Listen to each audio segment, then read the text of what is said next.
Hello everyone, welcome to the channel current affairs by Ravi. और आज की इस वीडियो में मैं डिस्कस करूंगी 5 से लेकर 11 नवंबर 2023 का वीकली करंट अफेयर, यानी कि पूरे एक हफ्ते का जो भी इम्पॉर्टेंट कंटेंट है आपका करंट अफेयर से रिलेटेड उसको हम डिस्कस करने वाले हैं। तो वीडियो को लास्ट तक ज़रूर देखिएगा क्योंकि आपके एग्ज़ाम के पॉइंट ऑफ व्यू से ये वीडियो काफ़ी यूज़फुल होने वाली है, क्योंकि जितने भी क्वेश्चंस हमने यहाँ पर लिए हैं वो काफ़ी सेलेक्टेड हैं और एग्ज़ाम ओरिएंटेड ही हैं।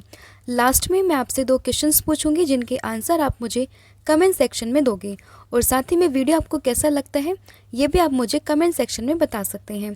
तो शुरू करते हैं आज की वीडियो को, जिसका पहला प्रश्न है, किसे भारतीय रिजर्व बैंक का कार्यकारी निदेशक यानी कि एग्जीक्यूटिव डायरेक्टर ये नियुक्त किया गया है? तो आपसे पूछा है आरबीआई का नया एग्जीक्यूटिव डायरेक्टर ये किसे नियुक्त किया गया है? तो सही आंसर है मनोरंजन मिश्रा, ऑप्शन नंबर सी। तो देखिए, मनोरंजन मिश्रा की बात करें, अभी हाल ही में आरबीआई के द्वारा इन्हें अपना एग्जीक्यूटिव डायरेक्टर यानी कि ईडी ये नियुक्त किया गया है। अब देखिए, बेसिकली बात करें आरबीआई की, तो मैं आपको ऑलरेडी बता चुकी हूँ मनोरंजन मिश्रा बने हैं कार्यकारी निदेशक।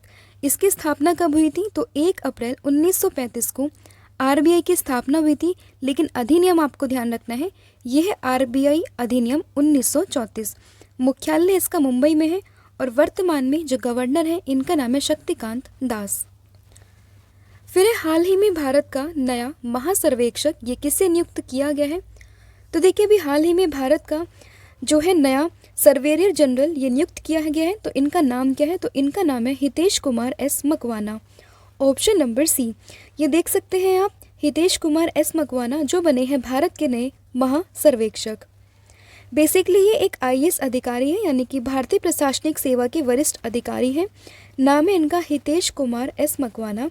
इन्हें ही भारत का नया महासर्वेक्षक नियुक्त किया गया है। अगला प्रश्न है, अंतर्राष्ट्रीय सौर संगठन यानी कि आप जिसको बोलते हैं आईएससी, इंटरनेशनल सोलर अलायंस, तो इसका 95th मेंबर ये कौन सा बना है? तो देखिए, 95th मेंबर अगर हम बात करें किसकी, आईएससी की, तो ये बना है चिली, ऑप्शन नंबर सी आप यहाँ पर याद रखेंगे। ईरान को भी आप ध्यान रखेंगे कि अभी हाल ही में एससीओ का ये मेंबर बना है, तो इसके बारे में भी आपको ध्यान रखना है। आपसे पूछा है यहाँ पर अंतर्राष्ट्रीय सौर संगठन यानी कि गठबंधन का 95th मेंबर, तो सही आंसर है चिली। अब बात आई है चिली की, तो डिस्कस कर लेते हैं चिली के बारे में। चिली की राजधानी ये है सेंटियागो, राष्ट्रपति तो ये है गैब्रियल बोरिक, और यहाँ पे जो मुद्रा चलती है ये है चिली पीसो। अगला प्रश्न है, हाल ही में किसे श्री सोमनाथ ट्रस्ट के अध्यक्ष के रूप में चुना गया है? तो देखिए, भी हाल ही में सोमनाथ ट्रस्ट के अध्यक्ष के रूप में चुने गए हैं नरेंद्र मोदी, जो कि हमारे प्राइम मिनिस्टर हैं, ऑप्शन नंबर सी आप यहाँ पर याद रखेंगे। देखिए, बेसिकली नरेंद्र मोदी जी को गुजरात में सोमनाथ मंदिर ट्रस्ट का अध्यक्ष ये नियुक्त किया गया है, और अगले 5 सालों के लिए इन्हें इस मंदिर का जो है मतलब जो मंदिर ट्रस्ट है इसका अध्यक्ष बना दिया गया है। तो ध्यान रखना, अगले 5 सालों के लिए श्री सोमनाथ मंदिर ट्रस्ट के जो अध्यक्ष बने रहेंगे वो रहेंगे नरेंद्र मोदी जी। अगला प्रश्न है, किसके द्वारा अभी हाल ही में one nation one registration platform ये लॉन्च किया जाएगा? तो देखिए, अभी हाल ही में one nation one registration platform जो है ये लॉन्च किया जाएगा बेसिकली नेशनल मेडिकल कमीशन के द्वारा, ऑप्शन नंबर बी। देखिए, जो एनएमसी है यानी कि नेशनल मेडिकल कमीशन, उसने ये बोला है कि वो लॉन्च करेगा वन नेशन वन रजिस्ट्रेशन, जिसके तहत जितने भी डॉक्टर्स होंगे वो अपना एक पर्टिकुलर प्लेटफॉर्म पे आके अपने आप को रजिस्टर करेंगे। तो वहाँ से उनकी क्वालिफिकेशन, उनकी डिग्री और उनकी स्पेशलिस्टी के बारे में हमें पता आसानी से चल जाएगा। तो काफ़ी अच्छा इनिशिएटिव है अकॉर्डिंग टू मी। तो ये लॉन्च किया जाएगा किसके द्वारा? नेशनल मेडिकल कमीशन के द्वारा। ठीक है, तो जैसे मैंने मेंशन किया, एनएमसी इसको लॉन्च करेगा और इसका उद्देश्य है किसी भी चिकित्सक के बारे में जानकारी प्राप्त करने की अनुमति जनता को भारत में काम करने वाले देना। देखिए, कुछ टाइपिंग मिस्टेक है आई थिंक यहाँ पर, लेकिन आप ध्यान रखेंगे कि अगर किसी भी डॉक्टर के बारे में आपको कोई भी जानकारी चाहिए तो आप बेसिकली इस पोर्टल पे जाकर देख सकते हैं। और इसमें ऐसा होगा कि एक व्यक्ति को जो एक डॉक्टर बनने जाएगा उसको 2 बार ये इशू करेंगे। पहली बार तो टेम्प्रेरी प्रोविज़न रहेगा जब वो एमबीबीएस में एडमिशन लेगा, और जब वो अपनी पढ़ाई को कंप्लीट कर लेगा तो उसके बाद उसको एक परमानेंट आईडी दी जाएगी जो उसके पूरे लाइफ टाइम के लिए एप्लीकेबल होने वाली है। ठीक है। तो ऐसा ही कुछ इनिशिएटिव ये शुरू करेगा एनएमसी यानी कि नेशनल मेडिकल कमीशन। अगला प्रश्न है आपका, हाल ही में देश के मुख्य सूचना आयुक्त ये कौन बने हैं? यानी कि अगर आपसे पूछे कि देश के नए CIC यानी कि चीफ इंफॉर्मेशन कमिश्नर, तो ये कौन बने हैं? तो ये बने हैं Hira Lal Samaria, option number B. तो इम्पॉर्टेंट ये क्वेश्चन बन जाता है आपके एग्ज़ाम के पॉइंट ऑफ व्यू से कि हीरा लाल समारिया ये अभी बने हैं कौन? तो ये बने हैं देश के मुख्य सूचना आयुक्त। देखिए, सूचना आयोग की अगर हम बात करें तो इसकी स्थापना ये हुई थी RTI के तहत 2005 में, जिसका मुख्यालय है दिल्ली में। अगला प्रश्न है, केरल ज्योति पुरस्कार 2023 से किसे सम्मानित किया गया है? तो देखिए, अगर हम बात करें केरल ज्योति अवार्ड की 2023 में ये सम्मानित हुए हैं टी पद्मनाभन, ऑप्शन नंबर जो बी है आप यहाँ पर ध्यान रखेंगे, यही है टी पद्मनाभन जिन्हें अभी हाल ही में मिला है केरल ज्योति पुरस्कार 2023। देखिए, प्रसिद्ध लेखक हैं ये और इन्हें केरल ज्योति पुरस्कार से सम्मानित किया गया है। राज्य का ये सर्वोच्च नागरिक सम्मान होता है और इन्हें मलयालम साहित्य में उनके असाधारण योगदान के लिए ये अवार्ड दिया गया है। अगला प्रश्न है, हाल ही में किस देश के प्रधानमंत्री हैं जिनका नाम है एंटोनियो कोस्टा? इन्होंने अपने पद से इस्तीफा दे दिया। तो देखिए, बेसिकली ये बिलोंग करते हैं पुर्तगाल यानी कि ऑप्शन नंबर बी। तो पुर्तगाल के ये प्रधानमंत्री एंटोनियो कोस्टा और इन्होंने अभी हाल ही में अनाउंसमेंट की है कि ये अपने पद से इस्तीफा इन्होंने दे दिया है। ठीक है, अब पुर्तगाल की बात आई है तो जान लेते हैं राजधानी जो कि है लिस्बन। मुद्रा यहाँ की यूरो है और राष्ट्रपति तो ये है मार्सेलो रेबोला डी सूसा। तो ये भी आपको यहाँ पर ध्यान रखना है। अब देखिए, पुर्तगाल का नाम जब भी आप सुनते हो तो आपको एक चीज़ याद आती है कि पोर्तुगीज या पुर्तगाल ये पहले व्यक्ति थे जो हमारे देश में आए थे, मतलब पहले यूरोपियंस थे जो भारत में आए थे। और भारत से जाने वाले लास्ट में यानी कि अंतिम में जाने वाले भी व्यक्ति कौन थे? तो वो पुर्तगाल ही थे यानी कि पोर्तुगीज ही थे और इन्होंने ही भारत के लिए समुद्री मार्ग की खोज की थी। तो ये भी आपको ध्यान रखना है। अब अगला आपका प्रश्न आता है कि नवंबर 2023 में अमेरिका और भारत के बीच 2+2 वार्ता ये कहाँ आयोजित होगी? तो देखिए, अगर हम बात करें अमेरिका और भारत के बीच में 2+2 वार्ता तो ये आयोजित होने वाली है नई दिल्ली में, ऑप्शन नंबर सी आप यहाँ पर याद रखेंगे। अब आपने अक्सर सुना होगा 2+2 ये टॉक क्या होती है, इसमें क्या चीज़ होती है? अगर जिसको नहीं पता है तो जान लेते हैं कि 2+2 बैठक ये क्या होती है। तो बेसिकली जो 2+2 बैठक है वो रणनीतिक और सुरक्षा मुद्दों पर भारत और उसके सहयोगियों के विशेष विदेश और रक्षा मंत्रियों की बैठक का एक फॉर्मेट होता है। देखिए, बेसिकली क्या है, एक तरफ भारत हुआ और बाकी बेसिकली 4 ऐसे देश हैं जो हमारे स्ट्रैटेजिक पार्टनर्स आप कह सकते हैं, जैसे कि अमेरिका हो गया, ऑस्ट्रेलिया हो गया, जापान और रूस। तो इनके बीच में हम 2+2 मीटिंग रखते हैं। तो यहाँ के विदेश मंत्री और रक्षा मंत्री और हमारे देश के विदेश मंत्री और रक्षा मंत्रियों के बीच में बैठक होती है जिसमें वो देश भर में दुनिया भर में चलने वाले सभी इम्पॉर्टेंट मुद्दों को डिस्कस करते हैं। जैसे कि अगर अभी ये बैठक होगी तो उसमें चर्चा किस चीज़ की होगी? एक तो होगी हमास के युद्ध की, दूसरा बात हो सकती है जो रशिया यूक्रेन वॉर चल रहा है अभी तक है उसके ऊपर, और तीसरा वो लोग ये भी बात कर सकते हैं क्लाइमेट चेंज को लेके। मतलब ये सब जो रणनीतिक चीज़ें होती हैं वही इस बैठक में डिस्कस की जाती है। तो ध्यान रखना ये कहाँ पर होगा? तो ये होगा नई दिल्ली में।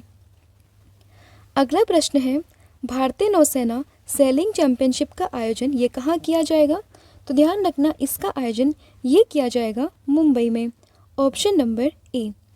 अगला प्रश्न है, भारत ने किस देश में 26 राफेल समुद्री सेट राफेल एम ये खरीदने की प्रक्रिया को शुरू किया है? तो बेसिकली जो राफेल हैं ये हम लोग खरीद रहे हैं फ्रांस से।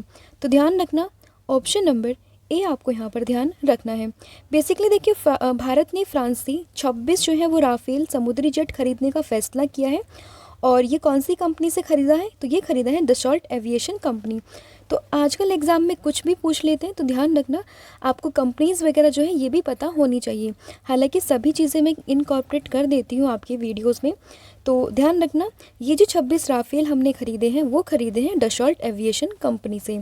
और अभी भारत के पास कितने जो है राफेल हैं ये आप मुझे कमेंट सेक्शन में बताएंगे। लेकिन ध्यान रखना जो 26 राफेल हम नए खरीदने वाले हैं ये खरीदेंगे फ्रांस से।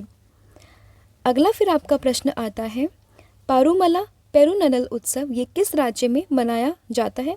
तो देखिए ये जो उत्सव है बेसिकली ये मनाते हैं केरल में। Option number B.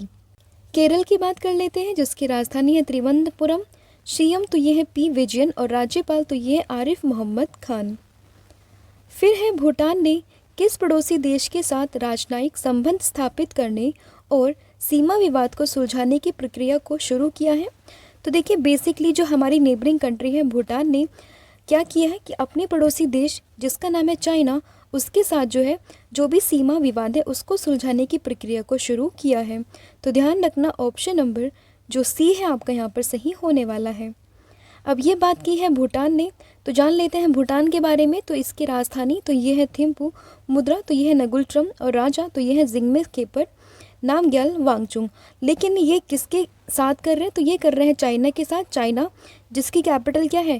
कैपिटल इसकी बीजिंग है और यहाँ की जो राष्ट्रपति हैं आप कह सकते हैं वो कौन है? वो है जी जिनपिंग। तो ये भी आप ध्यान रखेंगे, ठीक है, आपके एग्ज़ाम के पॉइंट ऑफ व्यू से काफ़ी इंपॉर्टेंट हो जाता है। अगला आपका प्रश्न है मैन्युफैक्चरिंग शो का उद्घाटन ये किसने किया है? तो मैन्युफैक्चरिंग शो का उद्घाटन ये किया है हमारे देश के डिफेंस मिनिस्टर जिनका नाम है Rajnath Singh. Option number A आप यहाँ पर याद रखेंगे।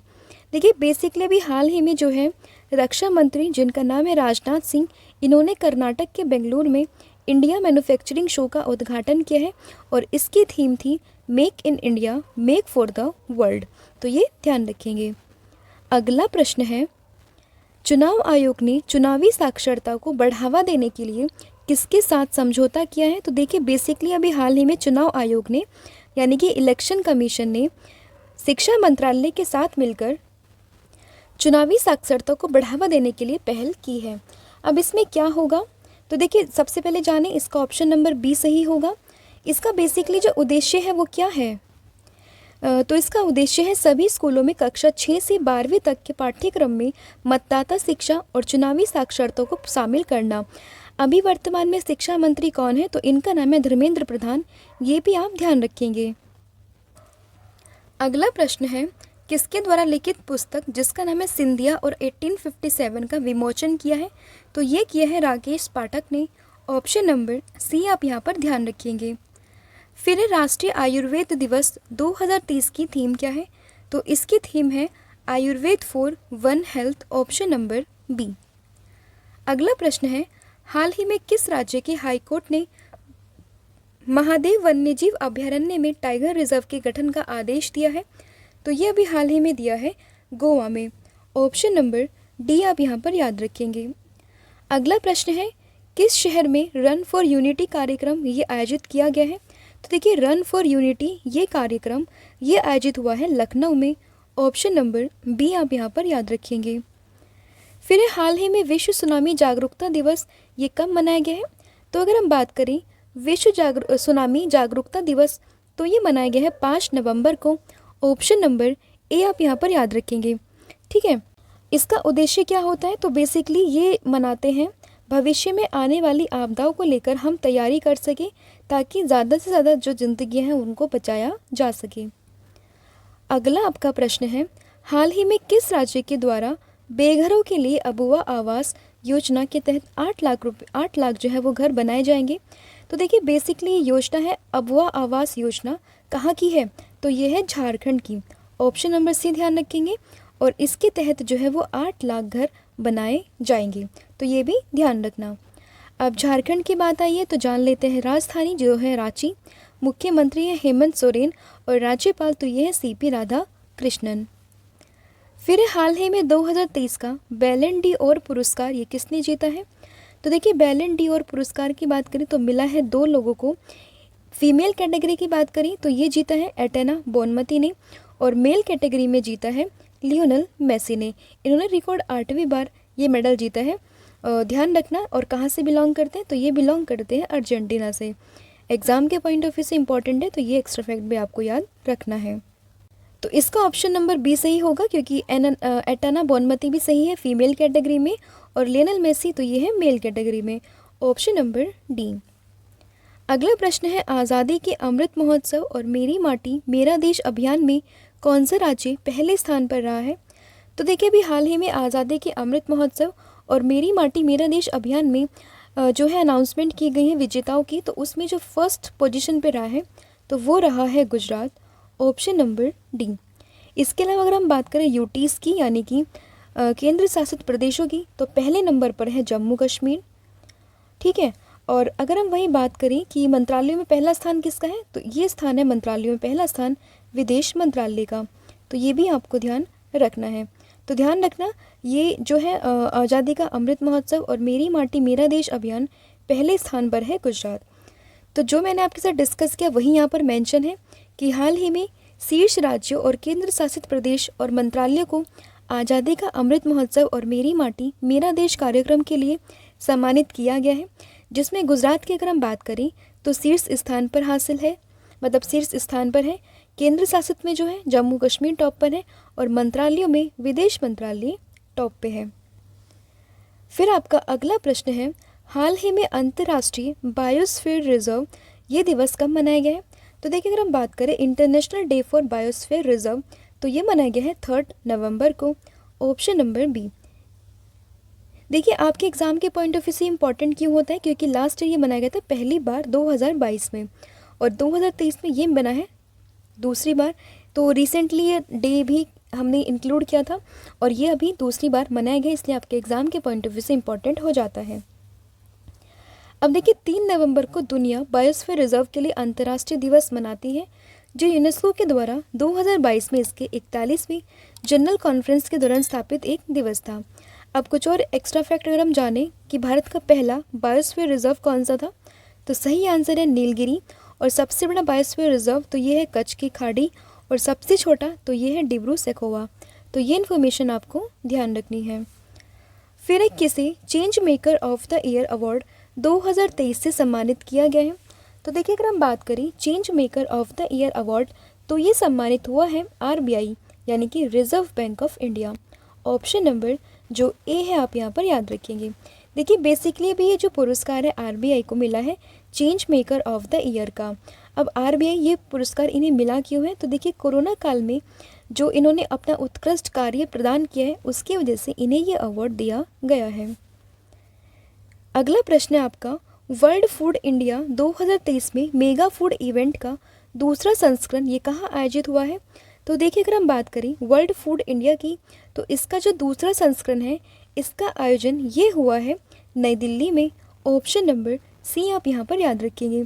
तो देखिए, world food India 2023 mega food event की दूसरे संस्करण का जो सुबह वो हुआ है आयोजन, ये हुआ है नवंबर 2023 में नई दिल्ली के प्रगति मैदान में, जिसका उद्घाटन किया गया है हमारे देश के प्रधानमंत्री नरेंद्र मोदी जी के द्वारा। अगला प्रश्न है, पीएम नरेंद्र मोदी जी ने प्रधानमंत्री गरीब कल्याण अन्न योजना, जिसको हम शॉर्ट में पीएम GKAY के नाम से जानते हैं, इसका विस्तार ये कब तक करने का फैसला लिया है?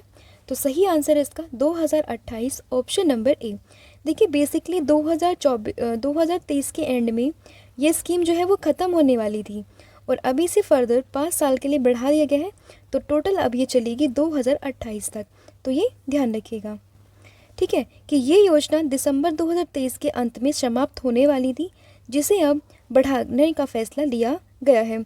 अगर हम बात करें प्रधानमंत्री गरीब कल्याण अन्न योजना की, तो शुरुआत हुई थी 2020 में और उद्देश्य था कि जिसके तहत जो है केंद्र गरीबों को प्रति माह 5 किलोग्राम मुफ्त राशन उपलब्ध कराएगा। फिर अंतर्राष्ट्रीय क्रिकेट में टाइम आउट होने वाले पहले बल्लेबाज कौन बने हैं? तो देखिए, ये काफ़ी कंट्रोवर्शियल सीन रहा था कि जिसमें जो श्रीलंका प्लेयर है ये एंजेलो मैथ्यूज़, ये टाइम आउट होने वाले पहले खिलाड़ी बन गए थे। ऑप्शन नंबर जो बी है आप यहाँ पर याद रखेंगे। फिर IQ एयर के वर्ल्ड एयर क्वालिटी इंडेक्स में दुनिया का सबसे प्रदूषित शहर ये कौन सा बना है? तो देखिए, दुनिया के सबसे प्रदूषित शहर की बात करें तो ये बना है दिल्ली। ऑप्शन नंबर ए आप यहाँ पर याद रखेंगे। देखिए, बेसिकली 10 सबसे प्रदूषित शहरों की लिस्ट जारी हो गई है और इस लिस्ट में दिल्ली जो है वो टॉप पर बैठा हुआ है। उसके बाद आता है नाम चेन्नई का आई थिंक, और नहीं, हाँ, सॉरी, दूसरा स्थान जो है पाकिस्तान में है लाहौर शहर का। और जितनी टॉप 5 कंट्रीज़ है ना, तो उसमें से 3 तो अपने देश की है, मतलब अपने ही भारतीय शहर है, जैसे कि दिल्ली हो गया, कोलकाता हो गया और मुंबई हो गया। तो 5 सबसे पोल्यूटेड सिटीज़ में ऑल ओवर द वर्ल्ड 3 हमारे देश में लाई करती हैं। फिर हाल ही में राष्ट्रीय कैंसर जागरूकता दिवस ये कब मनाया गया है? तो अगर हम बात करें राष्ट्रीय कैंसर जागरूकता दिवस की, तो ये मनाया गया है 7 नवंबर, ऑप्शन नंबर सी। देखिए, राष्ट्रीय कैंसर जागरूकता दिवस 2023 मना है 7 नवंबर को, और 7 नवंबर को राष्ट्रीय कैंसर जागरूकता दिवस ही मनाते हैं। यह कैंसर के निदान, उपचार और शीघ्र पता लगाने के बारे में जागरूकता को बढ़ावा देने के लिए मनाया जाता है। फिर वनडे विश्व कप इतिहास में सबसे तेज दोहरा शतक लगाने वाले बल्लेबाज ये कौन बने हैं? तो ये बने हैं ऑस्ट्रेलिया के ऑलराउंडर खिलाड़ी, नाम है इनका Glenn Maxwell, option number B. देखिए, मैच भी हमें काफ़ी इंटरेस्टिंग चीज़ें सिखाता है। अगर आपने ये मैच देखा होगा, ऑस्ट्रेलिया और साथ में आई थिंक अफ़गानिस्तान था या नीदरलैंड, कोई मतलब टीम थी, तो उसमें जो प्रदर्शन रहा था मैक्सवेल का, टीम बिल्कुल कगार पे थी कि सब कोई आउट हो चुका था, 91 पे शायद 7 विकेट थे, लेकिन उस कंडीशन में अपने आप को तकलीफ़ में रखा इन्होंने। इनके क्रैक्स आए थे, बट फिर भी क्रीज पर खड़े रहे, डटे रहे, क्योंकि इन्हें पता था इन्हें जीतना है। तो ये एक बहुत ही शानदार पारी जो है वो खेल के गए थे। तो ऐसे ही आप अपनी लाइफ से भी रिलेट कर सकते हैं कि लाइफ में कितनी भी प्रॉब्लम्स आ पाएँ, उनसे आपको दूर नहीं भागना है, उनको डट के सामना करना है और उन्हें सॉल्व करना है। ठीक है, अगर ठान लिया तो सब कुछ पॉसिबल है, ये ध्यान रखिएगा। तो इसका सही आंसर है Glenn Maxwell, option number B. और इन्होंने कितने रन बनाए थे? 201 नाबाद के स्कोर के साथ वनडे की दूसरी पारी में किसी भी बल्लेबाज के द्वारा बनाया गया ये उच्चतम स्कोर था, ये भी ध्यान रखना। फिर लॉन टेनिस में किस खिलाड़ी ने पेरिस मास्टर्स का खिताब अपने नाम किया है? तो ये किया है नोवाक जोकोविच ने, जो कि बिलोंग करते हैं सर्बिया से। ऑप्शन नंबर जो सी है, आपको यहाँ पर ध्यान रखना है। तो देखिए, स्टार टेनिस खिलाड़ी हैं नोवाक जोकोविच, जिन्होंने 7वीं बार पेरिस मास्टर्स का खिताब अपने नाम किया है। फिर सैयद मुश्ताक अली ट्रॉफी 2023 का खिताब ये किस टीम ने जीता है? तो ये जीता है पंजाब ने, ऑप्शन नंबर ए। देखिए, पंजाब ने ये पहली बार जो है ट्रॉफी अपने नाम की है, ये भी ध्यान रखना है।